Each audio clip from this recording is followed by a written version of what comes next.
Good afternoon, my friends. How are we? You are all very welcome along to today's afternoon news show. Afternoons still feel a bit weird to me. I'm still getting used to doing them, but there is quite a bit to go through. We'll talk about Ref Watch. Dermot Gallagher's been having his say and the hypocrisy's never ending. We'll be talking about the Super League, of course, and why they believe they have enough clubs to maybe get this up off the ground, and a few other bits and pieces. I hope you all had a lovely weekend. Of course you did. The Reds won, not just won, 4-0, don't you know, away from home, which just gives us, I guess, that bit of breathing room at the top of the Premier League table. But the games are coming thick and fast, my friends. We're going to be recording the preview today for the Fulham game, which will be coming out tomorrow. And I said this to Connor earlier on, it was such a strange feeling that we just did the game yesterday after having had no game for 11 days. And now we're straight back into having to do a preview of the game after a day. The day after the game even. See, I can't do words yet. They're there in my brain, but I'm not able to construct them into sentences just yet because I'm only 1.5 cups of coffee into the day. How good is Núñez? I would say Stickle, he's pretty good. He's pretty good, my friend. Pretty good. Great performances yesterday all around. Good to see Carragher giving Jota the praise he deserved as well for his elite finishing skills. Craig, is Jones okay or is he injured? Honestly, no news that I've seen yet. And I don't know if we will get news yet today. I say the press conference. I don't know if he's had it yet or if the press conference is going to be tomorrow. But I'd say maybe ahead of the Fulham game you'll get something. Usually Linders does those press conferences if my memory's correct. So, I don't know, mate. Like Mo, it takes a couple of days for these things to, I guess, be observed. You've got an MRI, you'll have an ultrasound, and then we'll wait and see. Also, the news last night that came in late, say Mohamed Salah coming back to Liverpool to rehab, and if Egypt make it far enough in the competition and he's fit enough to go back, apparently he'll go back. But until then, he is going to be back in Liverpool doing his recuperation from that injury. Do I know anything about World War One? I do not know, mate. No, zero. I wasn't around either. If I had been around, of course, there wouldn't have been any World War. I would have just stopped it. No, mate, I'm not your history helper here. I'm terrible with history. Pumpkin Gamer, you could have a shout out, but you could also stop spamming the same comments there.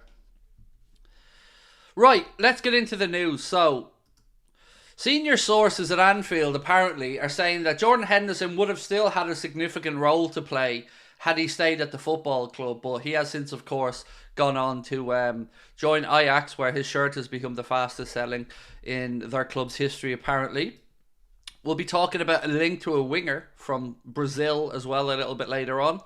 But let's get into some statistics, actually, around Alexis McAllister and his performance yesterday, because we all rightly praised Alexis for what was a fantastic performance. But the numbers, as shown on Match of the Day last night, really do highlight how good a performance it was from Alexis. So he had 4 chances created, which ranked him first in the game. He had 95 touches of the ball, which ranked him second in the game. 69 passes, insert joke, which ranks him second in the game. Final third entries, 11, which ranks him first in the game. Think about that. Our defensive midfielder had the highest amount of entries into the final third on the pitch. Also, tackles, he made 9, which puts him first. Interceptions, 3, which puts him first. And duels he won 14 duels, which again puts him top of the pile. So lots of love to Alexis for that performance. I would say, in my humble opinion, guys, it was his best performance in that role for Liverpool so far. I don't know if you agree or not, but I thought he was fantastic yesterday. But the game was full of fantastic performances, to be fair. Ibu was fantastic. Jota, Darwin, fantastic. Van Dijk, fantastic. Connor Bradley, again, another good solid display. Joe Gomez, absolutely top notch on that left side. Again, these guys deserve credit, and I'm glad to give it to them. He was fantastic yesterday, said John Power. What's up with Doak? Honestly, Faraz, I'm not sure. Mate, I'm not sure. There was injury, no injury, then injury again, and then silence from the club that I've seen. So I don't really know, mate, what's the situation with Doak at the minute. Dying to go to a match, said Caelan. I'm hoping to get to one myself before the season's out, mate. It's getting more difficult though. So I was reading up last night, and I sent this to Connor earlier on. If you guys, if you're in America, you would have heard of this, but in Europe and certainly in England, I don't think we've ever heard of this before. Do you guys know what a PSL is? And if you don't know what the abbreviation means, it means personal seat license. So in the MLS, not the MLS, well maybe the MLS, but certainly in the NFL, when teams are building new stadiums, they've devised this new scam of basically making people buy a license to have a particular seat, which means they can then buy that season ticket every season after that. So I was told by somebody that the Raiders ones ranged from about $500 to $75,000, and all that does is give you the rights to buy season tickets for that particular seat. So imagine trying to sell that one to people on the Cop or the Stretford End or a Stamford Bridge or something. Right, lads, season tickets, they're going up. But here's the good news. Because we're redeveloping a bit, now you can pay extra money. Now you've got to buy a license to have the seat. It's just weird. It's very, very, for me, like culturally, it's so weird, but I guess if you can get away with it.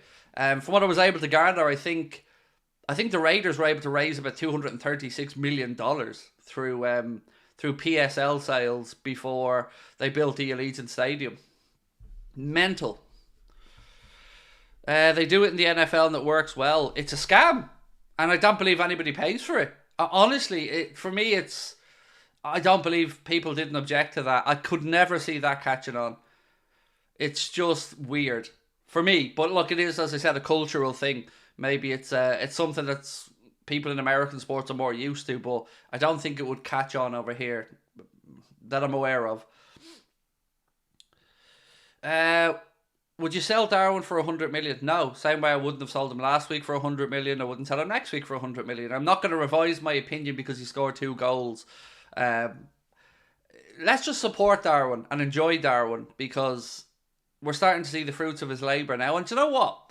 I hope this is the start of a purple patch for Darwin where he scores a few goals because he certainly looks like he's coming good, and that's good news for us.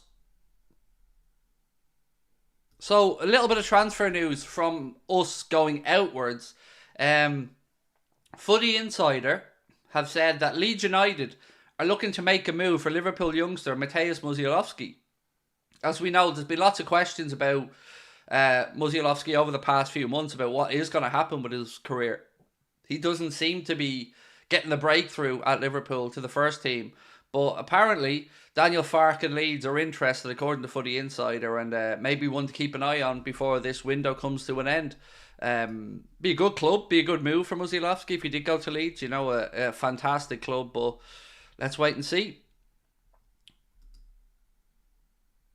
Right, I want to just talk about Jamie Carragher's words on the tackle between Justin Kluivert and Luis Diaz.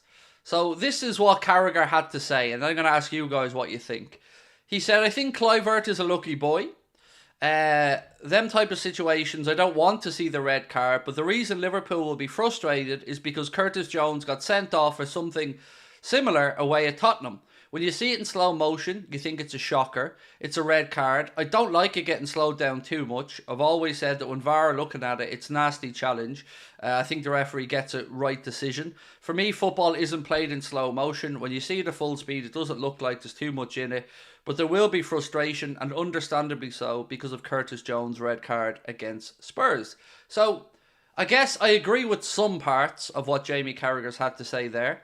And I disagree with others. So for me, the difference between that challenge and Curtis Jones' challenge is pretty clear.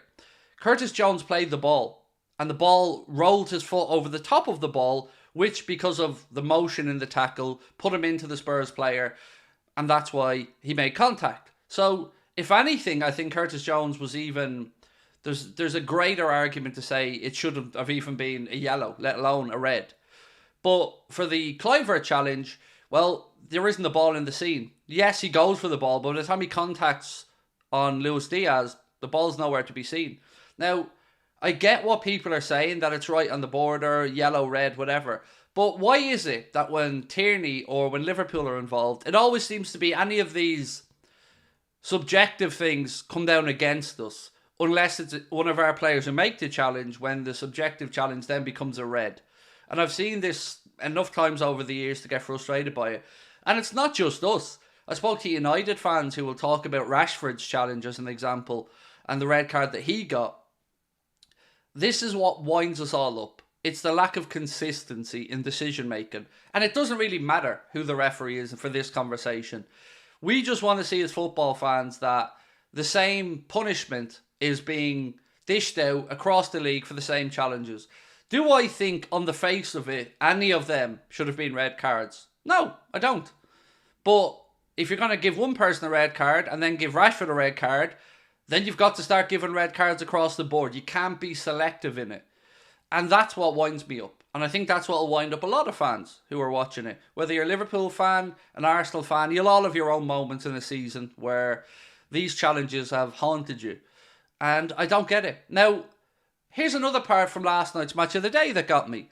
So, fine Irish goalkeeper that he was, Shay Given, and a top fella, he was asked about the incident with Diogo Jota and the foul. And he said, the referee didn't think it was a foul and we have to respect the referee's decision. VAR didn't deem it necessary to get involved. Now, let me just go through that bit by bit. We have to respect the referee's decision. Okay, somewhat, yes. But also, the ref can get it wrong. And I think we're all open to that. The refs are human. These things happen like this. And refs get one look at it. So I'm absolutely fine with a referee not giving it. But there's another part of this conversation that I think Shay Given or Match of the Day or anybody who discusses this is leaving out. And that's why the referee might err on the side of not giving it.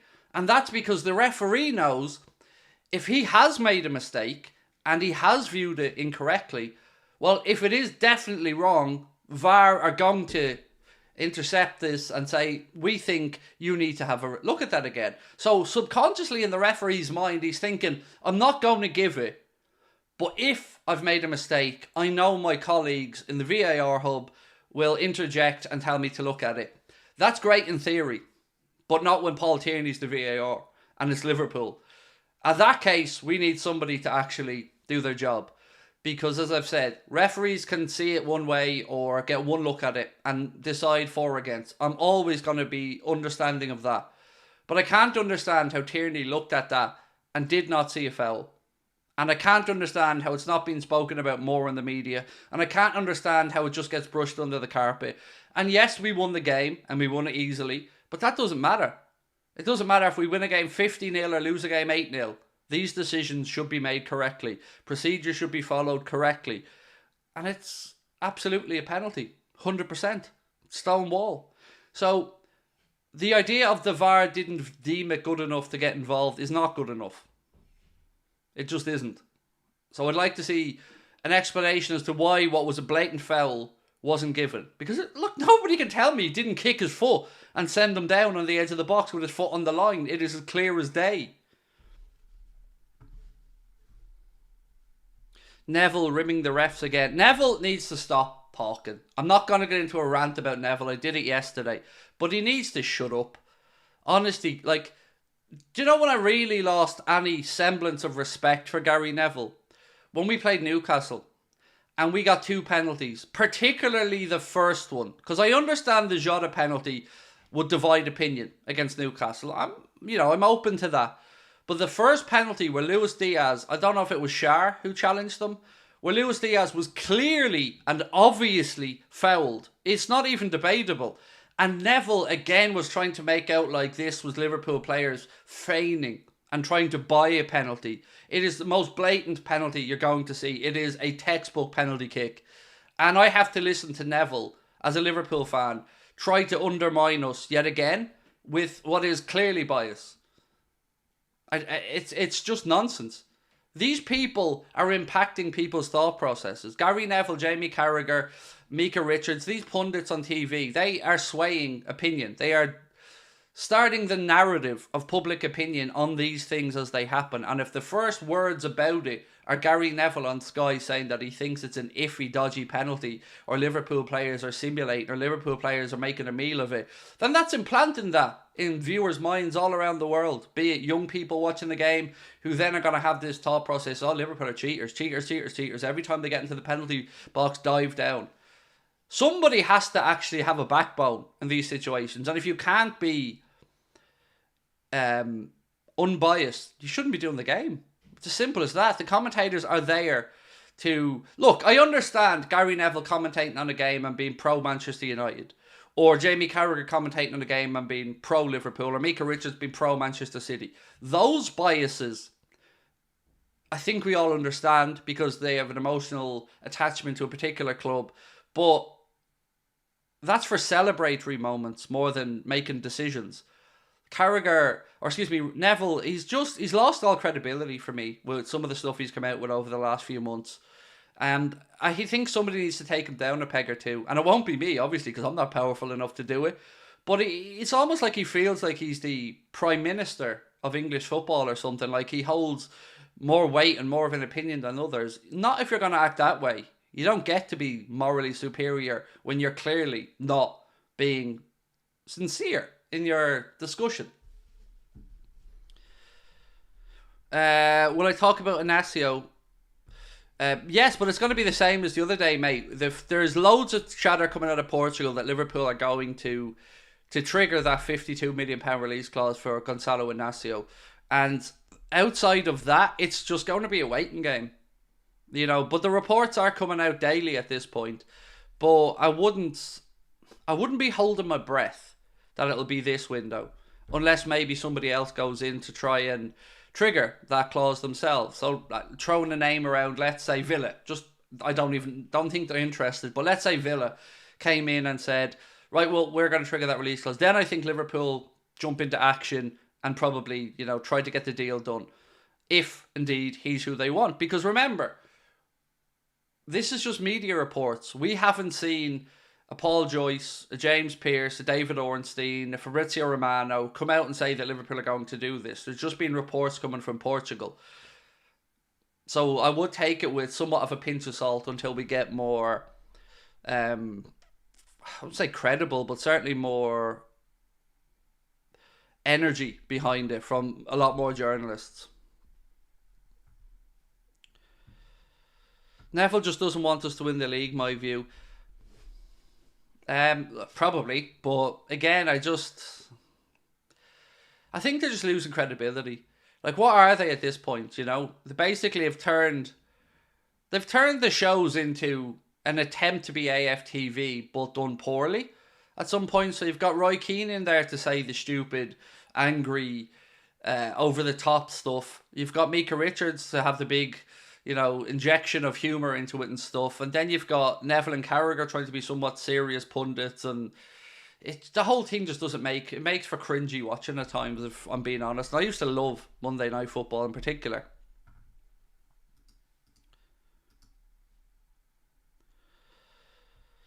I don't know why Faraz...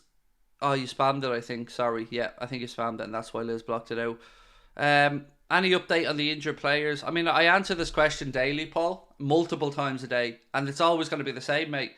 Exactly as we were told was going to be how this pans out. So everyone you're talking about is still on track for the time frames that everybody mentioned. So Robbo, end of this month. Trent, the Raymond for the Chelsea game. I'm not actually sure on Costas where he's at. By Cecic, zero update. Thiago, your guess is as good as mine, but again, they're hoping for soon enough. Matip, end of the season. Matip won't be back this season, I should say. It'll probably be another 7 or 8 months minimum. Who else am I forgetting about? The one that I'm not sure on is Szoboszlai. Actually, I'd like to... Let me get a few hours to try and figure out on Szoboszlai, because of course we're hopeful that he might be back soon.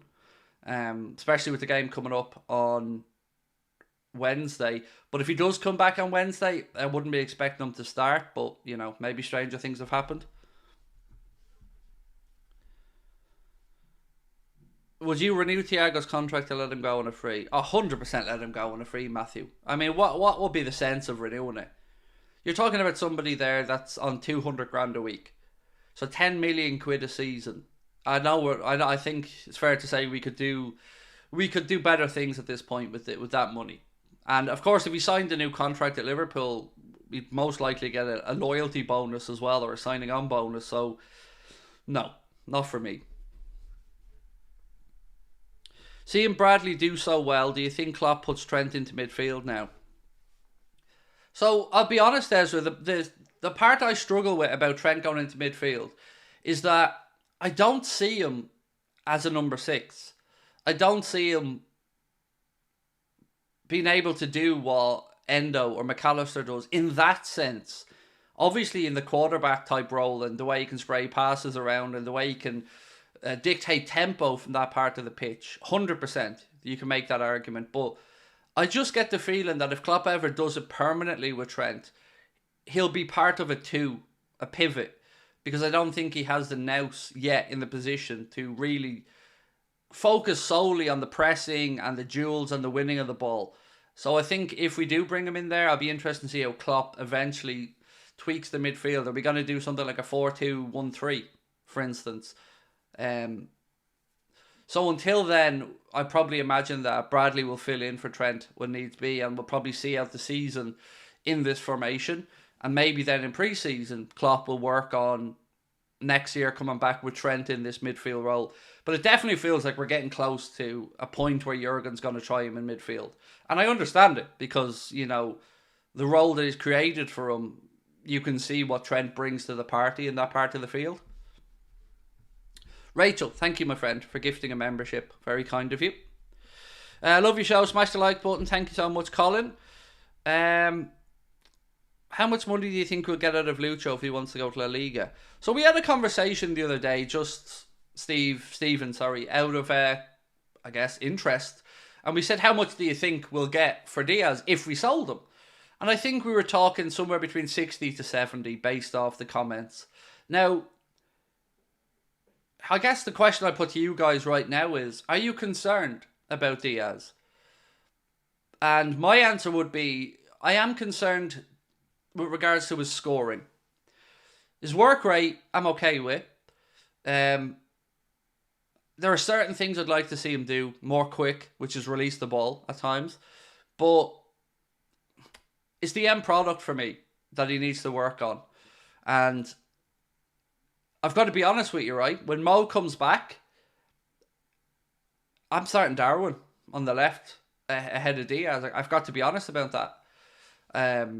Right now, you would say your best front three has to be Salah, Jota in the centre, and Darwin on the left. Right now, if you're going off form, you're going off all-around input to the team, that's probably where you're at. And if it's not Jota, then you can make a case for Gakpo. But, yeah.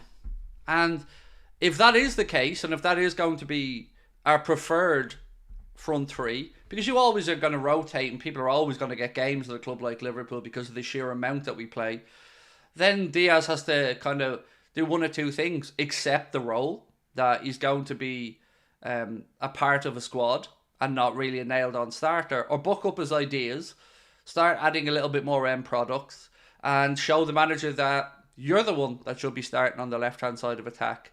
So that's kind of where I'm at with Diaz. Titan said, I'm highly concerned. If we're being honest, everyone fit he doesn't start. Núñez left wing, Jota striker, and Salah right wing. Darwin, Gakpo, Salah, Jota super subs with Nicholas Young. Stop shooting outside the box when there's a pass on to Jason Best. These are all fair points, by the way. I agree with most of what I'm seeing on the screen there. I think you're all on the money. And it's good to see that we all are seeing this in a similar way, because, you know, sometimes it can be very divisive on how we look at a player and their impact or their lack of impact. And there's no hate involved in this. Everybody wants all of our players to succeed, but I think most of us have said there that he's probably on the edge of starting if we're picking a front three. You know, maybe one of the first substitutes as an example. It's a real shame with Thiago, said Cole Franklin, because what a player, pure footballer, but having somebody available for 10, 20 games a season is not better than a worse player available every week. Yeah, that's the thing, mate. Like, our squad has always had the luck. Well, it's not luck because Klopp's done it on purpose, but our squad's always been fortunate that we've had a lot of well-rounded players like Gomez, who can play in 3 or 4 positions, like Gakpo, who can again play in 3 or 4 positions. Darwin can play in a couple of different attacking positions. James Milner was versatile. We've always had those players in and around the club, and Thiago is just too much of a luxury, as you've said, because if you can't play 30 games a season regularly, it's not really going to be much use to us, is it? Because it's a lot of money. It's a lot of money to be paid for somebody. And look, as you've said, wonderful footballer on his day, can change and impact any game. But how many days are you going to get like that? And as he gets older, and unfortunately the injuries start to pile up even more, and how long he's been out as well, we can't just ignore that. He's been out since last April, I think. So what are we now? We're in January, almost February. That's like 10 months. And what I keep coming back to is, it's 10 months after he had the operation to try and get back for the start of season. You know, they let him have the operation early at the end of the season to try and make sure he was ready for the start of the new season. And now here we are in, almost February and still not there. So, no, there's just no future there in my eyes. Just like to get Craig chat on the Mbappe train again. No, that's 8:30, Ken. We do all the Mbappe propaganda and real transfer talk at 8:30. The 4 p.m. streams are usually just the news stream catching up on the bits and pieces that have happened over the last 24 hours. So here's something that caught my eye. And I think this was the Telegraph, but you can search it up yourself. On Sky, as you know, every night they do the newspaper headline section. I went on Click, and I always look to see what the headlines are going to be in the back pages for tomorrow. So this one is, the government is adamant Manchester City's Premier League financial charges were not discussed during a meeting between the club and the sports minister last spring. I'll let you make up your own mind on what you think, whether you think that was spoken about or not.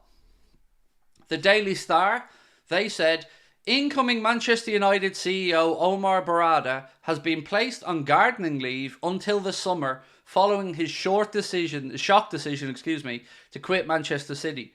City bosses are keen to avoid Barada leaking details of their upcoming transfer targets and contract offers to potential signings.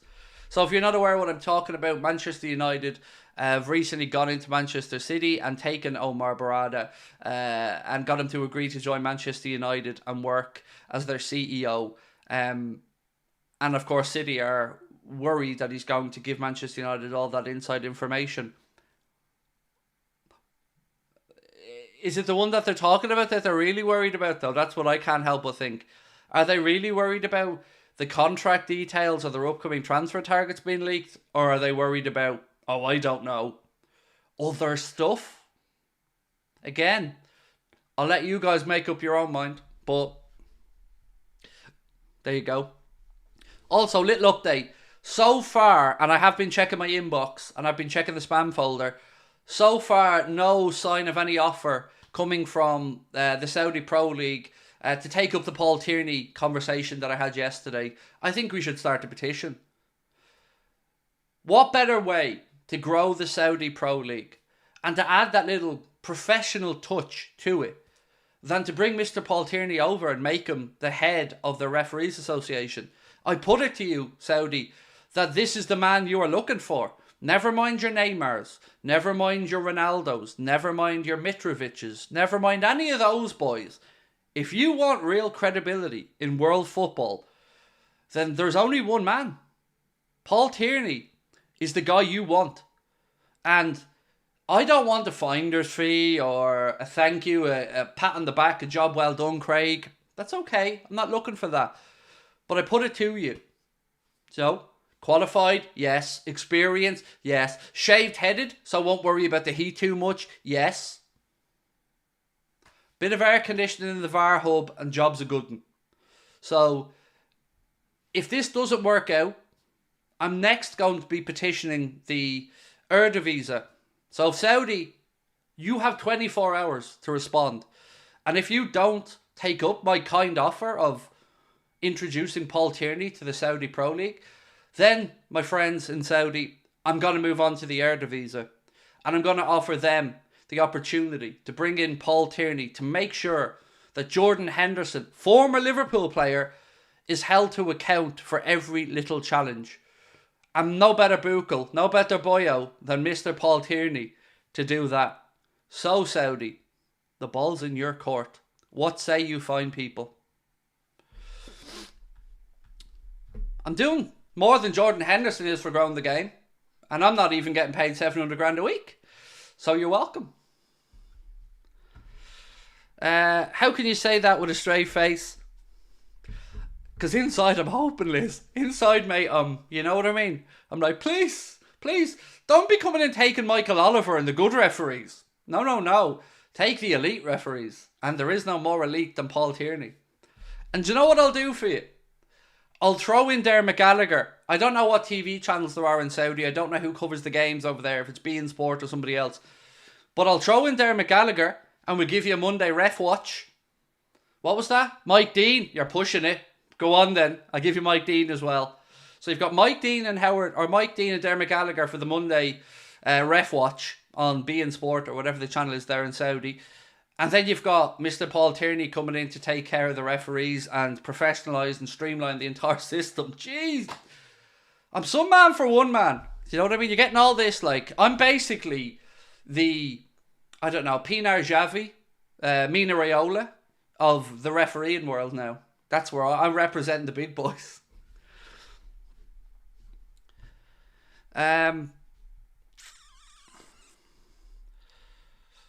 We can start a GoFundMe together to get their flights there. I'll pay for it. Don't even need to start a GoFundMe. I'll go to the credit union here in Gorey. I'll have a conversation with them about maybe, you know, fronting me up a few quid so I can pay for Tierney. Because I want him to travel in style, you know? I don't want him in no economy. We're talking extra legroom shit for Mr. Tierney. That's where I'm going. Hi Craig, long time viewer of the show. Been watching since the Fabinho signing video. What a day that was, by the way, Rahul. That day always excites me. And I'll get to the rest of the comment in a second, but you've triggered me now into a good memory. So all I remember about that day is no news. James Pearce, picture of Fabinho on a plane. And then everyone being like, huh? And then, oh. Because it was one of those signings you were like, oh yeah, this is going to work. Yeah, no, I didn't think of it, but absolutely this is going to be a great signing. And it was. Your videos have got me through some tough times, so thank you. I want to start my own YouTube channel. I don't know what the last... Something about confidence. Definitely start your own YouTube channel. I would say that to everybody, mate. If you have a passion and you enjoy something, you enjoy talking about it, do it. Bite the bullet. Give it a go. You never know. Look, if I was to say to you, look back at my older videos, like really early days stuff, I'm not the same person you see now. Nowhere near as confident, nowhere near as upbeat or high tempo. It was so much more mundane and monotonous and do it. And thank you for watching, Rahul, as well. Appreciate you. Same as the Jota signing, said Gumi. Yeah, I love them. You know, the ones where we weren't talking about them as fans, really, but then it just happened so quickly and we're all like, yes, we like that one.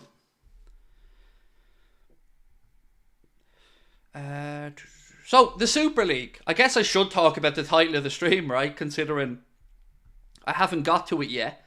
So, Transfer Sector posted earlier on, the Super League have confirmed that they have spoken with 50 clubs and have the yes from 20 of them. They said it's enough to get started. Now, again, me being a moron and a simple man, nothing about the phrase "it's enough to get started" screams professionalism or vision or a big sell. So you've spoken to 50 clubs. 30 of them have told you to piss off. 20 of them have lied to you to tell you to go away, basically, to shut you up. And then you go, that's enough to get started. No, we've done it, boys. We've cracked it. We've got everybody we wanted. The creme de la creme of European football are with us. Let's launch this vision to the world. Now, if I could offer a little bit of advice, Florentino and everybody else involved, we've seen how you pitched the last one. It wasn't very good. It looked like a school student knocked up a website overnight, and it was a bit embarrassing, right? So this time, I have one question. How are you going to have the 3-tiered system with 20 clubs? Don't you need more than that for your, elite? And well, I can't even remember the stupid names that you put up with, blue and gold and, I don't know, pixie fairy dust, whatever they were called. Doesn't exactly scream professionalism, does it? Again, spoke to 50, 20 of them said, we're on board, and that's enough to get started. That's brilliant, lads. You're selling me the vision. You're turning us all around now. We're all instantly regretting not being part of this big Super League proposal because it sounds fucking wonderful.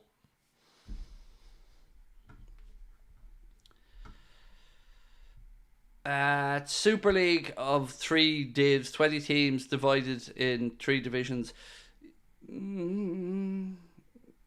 It's not going to be 20. They need a lot more. They need probably at least, say, 16 minimum in each division. So 48 teams. They're not going to cut it with the 20. Because the whole premise of it, right, is about that relegation promotion and being able to get up through the pyramid. That was the big selling point of Super League 2.0, was that it won't be a closed shop. There will be, but how are you going to do that with 20 teams? It's not very logical that you can actually implement the process that you sold as the vision with 20 teams. So again, it just looks like the Super League is embarrassing themselves. That's what it is now. It really is just embarrassment at this point. Just let it go, lads. You know what I mean? Let it go. I would make a crude joke here about waking up every day, looking down below and hoping to see 12 inches, but, reality is a little bit different. That's kind of what this Super League proposal reminds me of at this point. Just that lad with an idea that has reinvented the idea 20 times, hasn't worked, but just won't let it go because he's invested so much time and money into it, and is just determined to go down with the ship no matter what happens. What do you think about Itakura? So it's interesting that, 12 million quid Kraken Master, that is the release clause for him in the summer. It seems a very reasonable transfer fee, and it only comes into play in the summer. But I guess he would be the budget option if they aren't indeed interested in Inacio, because it is fair to say, what type of centre back do we need to bring in? So do we look at somebody like an Endo, in this case Itakura, and by that I mean a bit more senior, 27? And I'm okay if that is the case, because you're bringing him in to fill in for a senior centre-back in Joel Matip, who has obviously done his ACL and his contract is going to be up. So I am okay if it's a signing for a few seasons, 3-4 years, to see how the rest of the boys develop. So I can see some sense in that if that's the case. But if you're looking to do something for the longer term and build up a new group of 3-4 centre-backs for the next 5, 6, 7 years, then I would probably look towards somebody 21, 22, 23, like Inacio or somebody along those lines.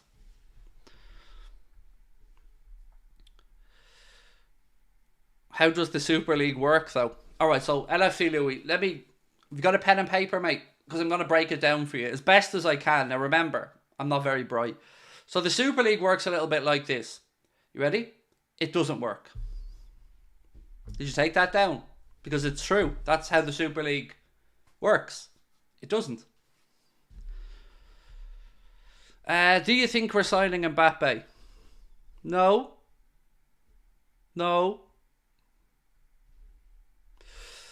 No. I don't know. Do I think we're signing him? No. Okay, I think that's a fair answer. Though I think it's likely we sign him? No. But the 5-year-old, 6-year-old, 7-year-old, 8-year-old boy inside me doesn't want to give up on it yet. Because it's possible. And I'm a dreamer. I'm a powerful dreamer, like Dave Chappelle said. I'm a powerful dreamer. He didn't say that about me now, which, but I am. So, whilst it's still a possibility, I have to dream, right? I have to. Until the day it's not a possibility, we're linked with them. And I'm thinking about what it's going to be like. And isn't that okay, though? Like, I know people tell me to shut up about it, and I get it. But God, if you can't dream, do you know what I mean? If you can't, yeah, what's the point? What's the point? If we can't talk quadruples, if we can't talk about an Mbappe signing, if we couldn't talk about Bellingham, if I can't, what's the point? These are the joys of being a football fan. We get to be delusional occasionally, and delusional's always been a good look for me. Why do Barcelona and Real Madrid think they're so entitled with the Super League stuff? No Premier League team would join. It's because of the finances, Rahul. Look at the teams that have been outside the Premier League clubs who joined for greed, let's be honest. But look at the other teams that have been involved in it, like with the real push. Barcelona, Real Madrid, Juventus. Broke. Real Madrid maybe less so because Florentino always finds a way to bring in new money, but ultimately they need more money to compete with Premier League clubs because they can't generate the revenues of TV rights and stuff in La Liga or in Serie A that the Premier League can. So it's no accident that the clubs that are in the worst financial positions are the ones running to join the big guaranteed 500 or 600 million Super League. That's the truth of it, in my opinion. It is just a way to try and, with the stroke of a pen, remove that debt from a lot of these clubs and get them out of a big hole that they've dug for themselves with leveraging TV rights and some transfer gambles that have backfired. And that's where it is, in my opinion. And that's why you see some clubs unwilling to let it go. Particularly the Barcelonas of this world who are... Like Madrid, I can almost understand it because Florentino Perez is this kind of super villain type character who has these big dreams, and I get it. I understand it. He has a vision that he wants to try and bring to the world, and he wants it to be his thing, and he wants it to be his legacy, and I can kind of understand that. But Barcelona, I don't get, other than the greed of some really poor decisions. And Juventus, well, look, again, very similar, can't compete, have tried to, Juventus bringing in the likes of Ronaldo and that type of stuff. They're just writing checks that they just can't really cash long term. And it's embarrassing. And it's like the rest of football has to be blown up to pay for their shitty, poor financial decisions. But without the Premier League, there is no super anything. Because let's be honest, Premier League's where the eyes of the world are. Yes, Barcelona and Real Madrid are always going to be huge clubs. But no, Liverpool's, Manchester United's, Arsenal's, this version of Manchester City or whatever, no Super League. Because there's a reason why the Premier League's the most watched league in the world. What are your thoughts on Salah returning to Liverpool for treatment? I don't really know what my thoughts are on it. Honestly, my answer would be whatever is best for Mo and the treatment. If they feel like maybe Liverpool, because like if they were in Egypt, I'm sure they would have their own doctors, hospitals and everything that they've worked with for a long time in place. But because they're in tournament mode and they're in, is it the Ivory Coast for the AFCON? Maybe they don't have the intimate knowledge of the local system.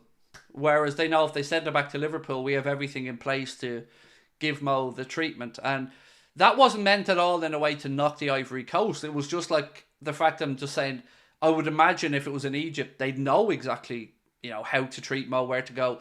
But in the Ivory Coast, because there's a tournament on, there's so many teams there, maybe they just, they haven't got the knowledge of the system over there or of who to go to or whatever. I don't know. But ultimately, look, if it's good for Mo, if it works best for him, if he feels most comfortable, and it gets him back playing football quicker, then whatever is best to that is the answer. Liverpool are still in all four of the cup competitions, so it meant we could pick up a good few trophies. And yes, we could. And look, hopefully on Wednesday night we're one step closer. You know, we're in one final, but I'm not taking Fulham for granted at all. I expect them to really have a go. And as we know, they are a team full of energy and they can score goals. So, but I do like knowing going into the game, if we don't concede, we're in the final. That's nice to know.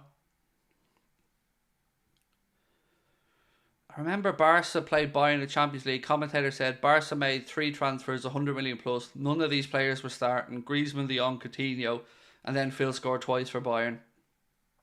Some of those decisions, like I'll go all the way back to the one that sent Arthur Melo from Barcelona to Juventus to get in Pjanic, who was like right at the end of his career. Some of those decisions that Barca made, spending the money on Coutinho and then not really having a plan of where to play him, they're just idiotic. The money they paid for Ousmane Dembele, 140 million, again, idiotic. And they deserve the headaches they've had because of that. But you know what they haven't done? They haven't cut the cloth accordingly. They haven't pared it right back and tried to recoup those losses. They've still tried to sign players to keep them at the elite level because their arrogance won't simply let them rebuild properly.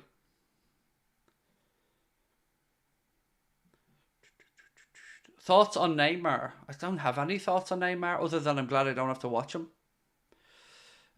Look, I despise Neymar. He's everything I hate about modern football in one player.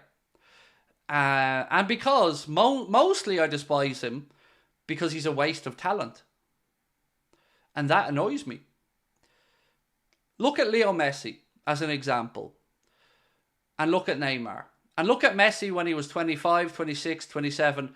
And he was getting the crap kicked out of him week after week. And he got up. Got fouled, got up. Got fouled, got up. Got fouled, got up. Neymar got fouled. He's halfway down the M50 rolling around. Then he won't play when it's his Carnival time in Brazil. Or there's just too much shite around him. And he hasn't let the talent fully develop, in my opinion. Because Neymar has the ability to be up there with your Ronaldos and your Messis, without a doubt. But he didn't deliver on it. He's such a disappointment for what he could have been. And I know people say he won stuff with Barcelona and won a lot of stuff, and that's fair. But he's going to end his career with no Ballon d'Or, which feels very weird for a player of his ability who moved on from Barcelona to get out of the shadow of Leo Messi and yet ended up playing with him. I just find it all very disappointing, to be honest. I feel like the money corrupted the genius, if that makes any sense.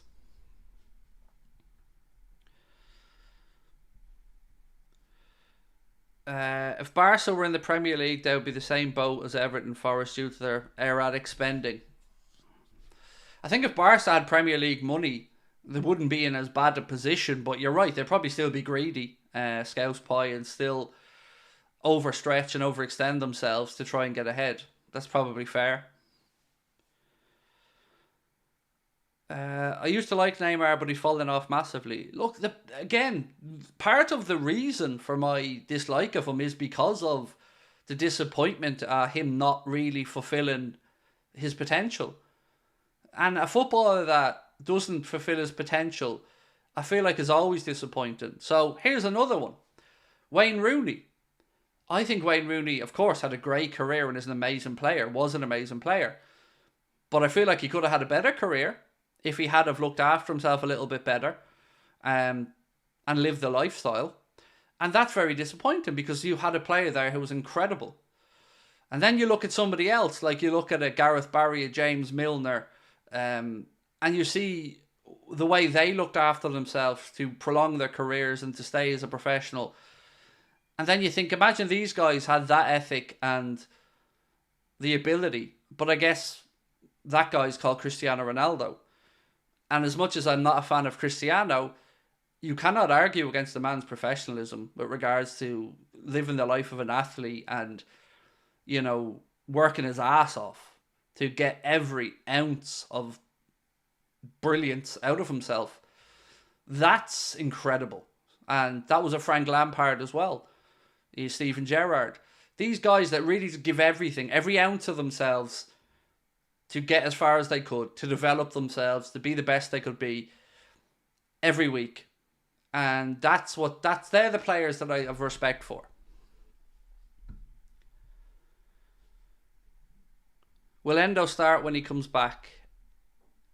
Yeah, I'd imagine so. But this is a good headache, Paul. This is a good headache for Jurgen. You know, Endo or McAllister. I don't know, but may the best man win. And that's great to be able to say, mate. Thoughts on Dele Alli? So, I have to admit, after hearing Dele Alli's interview with Gary Neville, and look, after everything I've said about Gary Neville, I can still say that was an incredible interview by Gary Neville with Dele Alli. Very sensitive, very well conducted, and that's the side of Gary Neville I like, and that's the professional side of Neville that I could listen to all day. And after hearing that interview with Dele Alli, my heart just went out to him. And I'm not going to take any cheap shots at him. You know, what he went through is understandably after impacting him and his development as a footballer. So all I would say about Dele Alli is, for the remainder of his life, I wish him peace and comfort, and I hope he lives an enjoyable life. That's all I'd say. He broke through, obviously, whirlwind talent. And then we missed out when he went to Spurs, had a great start to his career, and then his career went off path, but we know why now. And, you know, I just hope he's okay. That's all I'd say. If Neymar did not like Ronaldinho, he would have been at the table of Ronaldo and Messi. Ronaldinho, that's the example of the flawed genius that I will love. So, Ronaldinho probably didn't get everything out of his career. Ronaldinho probably didn't do all the work on the training ground that your Ronaldos and all did. But the difference with Ronaldinho and Neymar is that genius played with a smile on his face and didn't care. Do you know what I mean? Out partying, drinking champagne lifestyle, but he still played football with a goddamn smile on his face every single week and made us all smile. And wasn't rolling around or feigning injury or trying to cheat. He was just a dude. That's all I'm going to say. They're the guys I love in life, you know. Those guys like a Ronnie O'Sullivan or a flawed genius. Like a Bobby. I love a Bobby Firmino. And Ronaldinho would definitely fall into that category of, do what you want, you little scamp. Go ahead. Go on. And maybe that makes me a bit of a hypocrite, I don't know. But as I said, he played the game with a smile on his face. And any kid watching Ronaldinho would be inspired by Ronaldinho.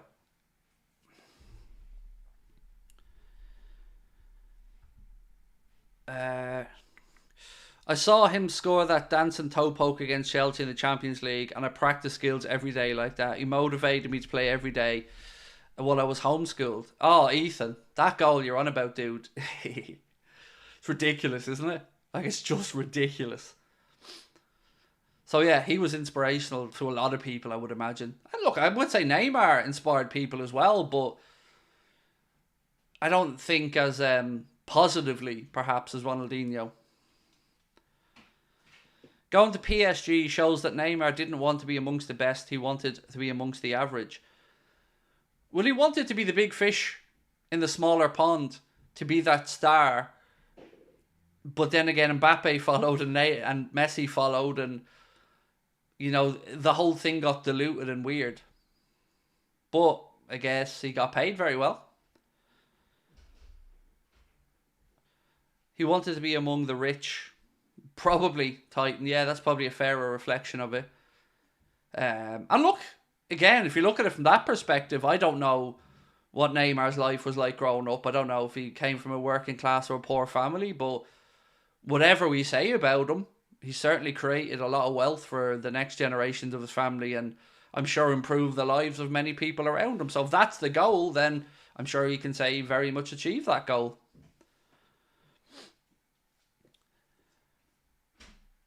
Do you think possibly getting a point deduction hurt the achievement of potentially winning the league? Do you think City possibly getting a point deduction? I don't know what you mean by that, Robert. Again, sorry, mate. Unless I'm just not getting the obvious there, I don't understand what you mean by that. We don't know what the punishment will be with City, and the part I'm confused about is you saying hurt the achievement of potentially winning the league. We win the league, we win the league. What City have or haven't done won't really impact my thought process if we win the league. What it does do, of course, is makes you very angry about the ones you and others maybe missed out on because of what they did. So from that regard, nothing's going to get back those years, and that's why I keep getting angry about it.